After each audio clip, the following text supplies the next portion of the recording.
3 लोग अद्भुत मिले हैं, मैंने बताया भी था। एक चित्रकूट में, और एक बद्रीनाथ में, एक नर्मदा तट पे। उसके बारे में मैंने बताया भी है। ये 3 लोग मुझे अद्भुत मिले। थोड़ा सा बता सकते, मैंने सुना नहीं था। अगर मैं वीडियो देख लूँगा। वीडियो देखेंगे, मतलब हम कुछ ऐसे ही शॉर्ट में बता रहे हैं। चित्रकूट में मिले तो मुझे पागल बाबा मिले। पागल नाम था, पागल बाबा नहीं थे, ठीक है।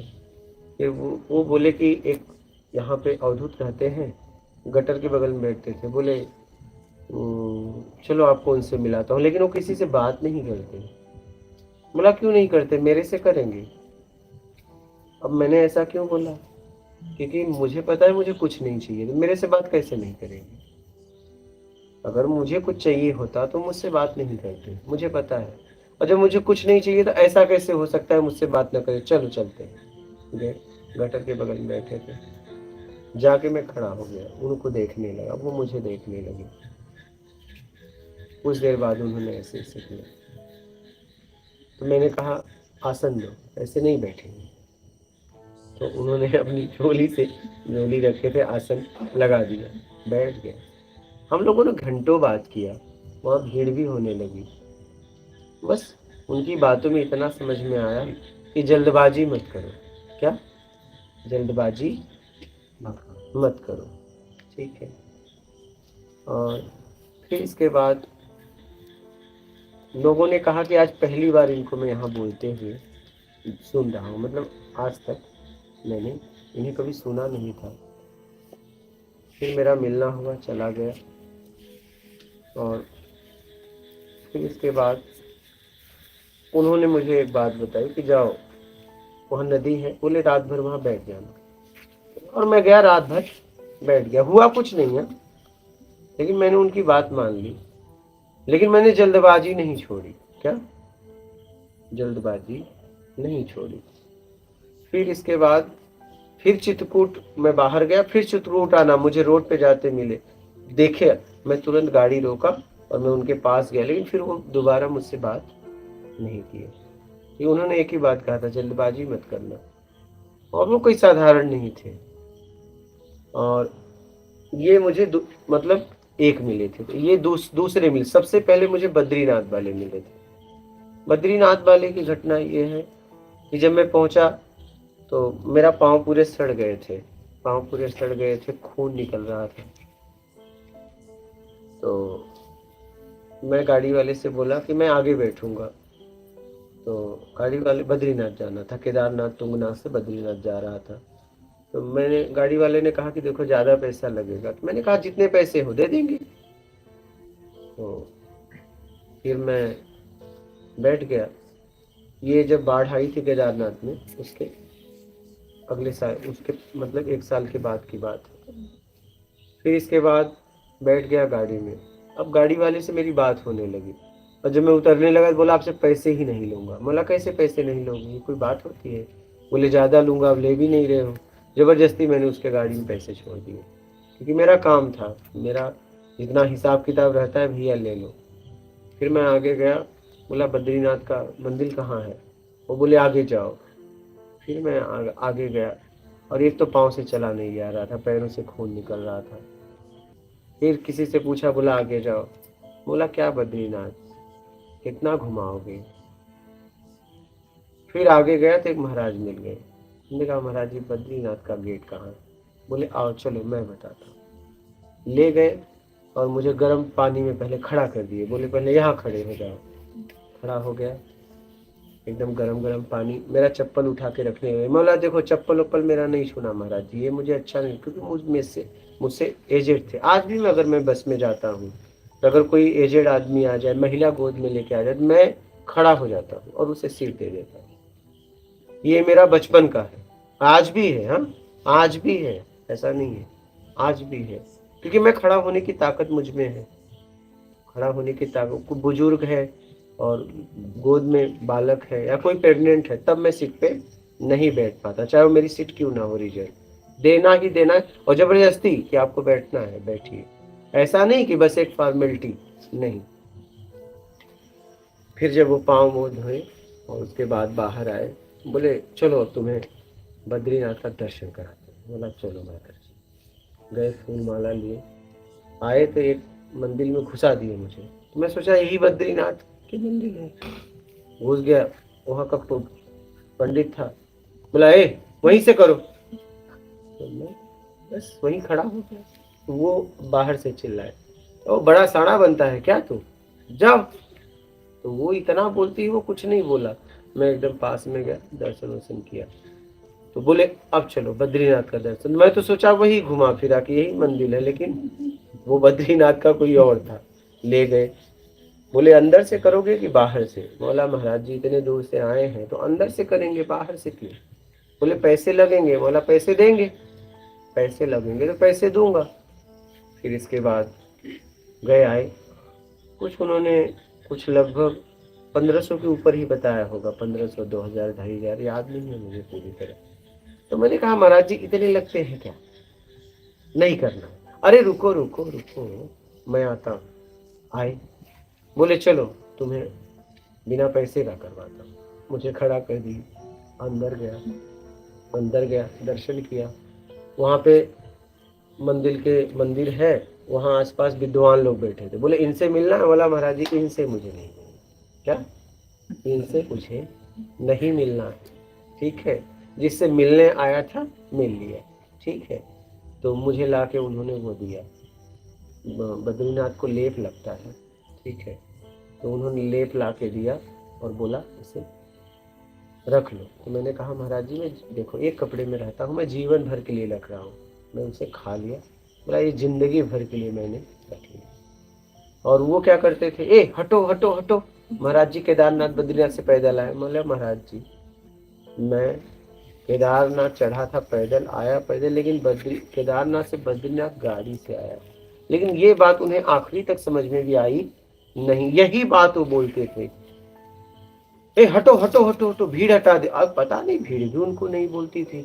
हटो हटो, महाराज जी केदारनाथ बद्रीनाथ पैदल आए हैं। और वो मुझे दर्शन वर्शन कराए, बाहर ले गए। बोले कहाँ रुकोगे। बोला होटल में रुकूंगा। अच्छा ठीक है, होटल में रुक जाओ। गए, चलो चलो भोजन कराते हैं तुम्हें। तो बोला महाराज जी आप भी खा लेना कुछ। नहीं नहीं मैं नहीं खाऊंगा, मुझे भूख नहीं है। हमने कहा महाराज जी ठीक है, आगे गए। हमने कहा महाराज जी आप भी खा लेंगे तो अच्छा है, अब अकेले खाना जमता नहीं है, कोई साथ में है ना खाए। बोले देखो ये सब नाटक मुझे पसंद नहीं है, समझ में आया, एक अन्न भी नहीं खाऊंगा। बोला यार महाराज जी नाराज हो रहे, छोड़ जाने दो। होटल में गए, ये महाराज जी केदारनाथ बद्रीनाथ पैदल आए, बढ़िया खाना लगाओ, भोजन लगाओ। मैंने कहा महाराज जी, उन्हें आड़े ले जाना पड़ता था, सामने नहीं, मैं गाड़ी से आया हूँ। लेकिन ये बात उन्हें आखिरी तक भी समझ में नहीं आई। तो बैठे, मैंने कहा महाराज जी आप भी खा लो। ए मुझे नाटक पसंद नहीं है। उठे और चल दिए, उठे चल दिए। भोजन आया, भोजन मैंने किया। मैं जैसे ही बिल देने गया, उस होटल वाले से पूछा वो महाराज जी को जानते हो। बोले नहीं हम नहीं जानते। और जैसे ही बिल देने गया वो आ गए, बोले पैसा है कि दूं। बोला है। अच्छा चलो कहाँ रुकोगे, बगल में ही होटल के कमरा, होटल भोजन के होटल में होटल था, कमरा था वहाँ। मैं गया, मैंने कहा कि होटल, पैन कार्ड दिखाया। बोले अच्छा ठीक है रुको, ले लिया रूम। वो चले गए। सुबह हुई, सुबह गर्म कुंड में मैं गया, मोद हो रहा था, देखा तो महाराज जी वहाँ। तो हमने कहा महाराज जी जय माता दी। तो महाराज जी कुछ बोले ही नहीं। हम कहा लगता है नाराज हो गए, जानते, क्योंकि हम किसी को ज्यादा मनाते नहीं, एक से दो बार। फिर मैं चला गया बद्रीनाथ के मंदिर और मैं कहा चलो बाहर से दर्शन कर लेते हैं। बाहर से ऐसे ही करके ऐसे ही किया, और जैसे ही आँख खोला मेरी नजर ऐसे गई, देखा तो पीछे खड़े। बोले कब से खोज रहा हूँ। बोला ये देखो, ये कब से खोज रहे हैं, जब मैं जय माता दी बोला जवाब नहीं दिए, और ये बोल रहे हैं कब से खोज रहा हूँ। फिर इसके बाद बोले चलो तुम्हें लक्ष्मी का दर्शन कराते हैं। ले गए, ये महाराज जी को प्रसाद दो, केदारनाथ बद्रीनाथ से पैदल आए। मैंने कहा हे भगवान, मैं क्या कहूँ इनको, इतनी बार बोला लेकिन बोले चले जा रहे हैं। फिर दर्शन वर्शन कराते कराते आगे पीछे सबको ए हटो हटो हटो, केदारनाथ बद्रीनाथ से पैदल आए हैं। बस ये मतलब उनका पॉइंट था, मतलब बोल भी रहा था मैं, ऐसा भी नहीं कि मैं महाराज जी गाड़ी से आया, ठीक है, लेकिन वो माने नहीं। फिर मेरे को बोले आप एक काम करो, रुक जाओ। बोला महाराज जी मैं रुकूंगा नहीं। बोले नहीं रुक जाओ। बोला देखो कपड़ा मैं धोता हूँ, नीचे रखता नहीं, कपड़ा कौन पकड़ेगा? बोले मैं हूँ ना, मैं कपड़ा पकड़ूंगा। और पता है मैं तुम्हारे लिए साबुन लेने गया था, तेल लाया हूँ। बोला महाराज जी मैं नहीं रुकूंगा, मैं पक्का जाऊंगा। चलो अच्छा मेरी कुटिया में चलो। मैं गया उनकी कुटिया में। अच्छा तुम्हें पैसा चाहिए? उसी समय मेरा पैसे का अहंकार खत्म हो गया। उन्होंने कॉपी खोली और बोले जितना पैसा चाहिए ले लो। पता नहीं उस पैसे में क्या था। उस पैसा को देखते ही मतलब पैसे से छूट गए। पैसे का अहम भाव था वो निकल गया। ठीक है। उन्होंने, मैं कहा नहीं महाराज जी मुझे कुछ नहीं चाहिए, रख दिया। तो मैंने उन्हें कुछ दिया जबरदस्ती, तब उन्होंने लिया। फिर खिलाए पिलाए मुझे, लिए मेरे साथ। बोले तुम्हें पता है रात को कहाँ गया था? बस स्टैंड पे। देखिए एक तरफ रोक भी रहे हैं, एक तरफ रात को ही वो बस देख के आए हैं। ये पॉइंट सब बाद में समझ में आई, रात को ही वो बस देख के आए हैं। फिर रास्ते में बात करें, बोला महाराज जी आप आपका नाम क्या है? वो बोले देखो मेरे को ये सब बकवास अच्छा नहीं लगता, मैं तुमको नीचे मिलूंगा। बोला न नंबर है न नाम है, ये मिलेंगे कैसे? फिर रास्ते में बोले चलो तुम्हें बस पकड़ाता हूँ। चाय की दुकान पे गए। बोले बढ़िया चाय बनाओ, टोस्ट दो। महाराज जी ये केदारनाथ बद्रीनाथ पैदल आए, लेकिन वो ड्राइवर वहीं खड़ा था। हमने कहा महाराज जी ठीक है आओ चलो इधर। मैं कहा यार ड्राइवर तो यही है अब इसने मुझे छोड़ा है, और वो अच्छे से पहचान रहा है क्योंकि पैसा नहीं ले रहा था। इसका मतलब वो चेहरा को अच्छे से पहचान रहा है। बोला महाराज जी आइए आइए आइए इधर, चलिए चाय अच्छा बनाओ भाई। छोड़ो केदारनाथ बद्रीनाथ। बोलो महाराज जी। बोले अच्छे से जाना, ठीक है। फिर हम लोग खाए। बोले जो जो तुम्हारी इच्छा हो मन हो खा लिया करो। हाँ ठीक है। फिर बोले अच्छा बस पकड़ के चले जाना, ठीक है। फिर चले गए। फिर बस आने से पहले वो आ गए। बोले देखो बस आ रही है। मेरे को बस में बैठा दिया। बस में बैठ गया। बस यहाँ से वो टंकी का पानी उससे थोड़ा दूर ही कुछ होगा, बस स्टॉप था, वहाँ रुक गई। और रुक गई तो मैं ऐसे ही सीट पे बैठा था। देखा तो महाराज जी चढ़ के वापस आते हैं। तो बोले पैसे वैसे हैं तुम्हारे पास? हमने कहा महाराज जी पैसे हैं। ठीक है। बस चालू हो गई। वो नीचे जाके मुझे बोले मुझे सुबह पता चला कि तुम बहुत अच्छे संत हो, तुम बहुत अच्छे संत हो। मुझे रात को पता चलता ना कि तुम्हें अपने कुटिया में रोकता, मुझे सुबह पता चला तुम्हारे बारे में। तो मैंने कहा महाराज जी अब मुझे आशीर्वाद दीजिए। खिड़की से मैंने सर झुकाया और उन्होंने सर पे हाथ रखा और बस निकल गई। और फिर पता नहीं क्या हुआ कि मैंने ऐसे पीछे मुड़ के देखा तो मेरे बस के पीछे पीछे दौड़ रहे थे।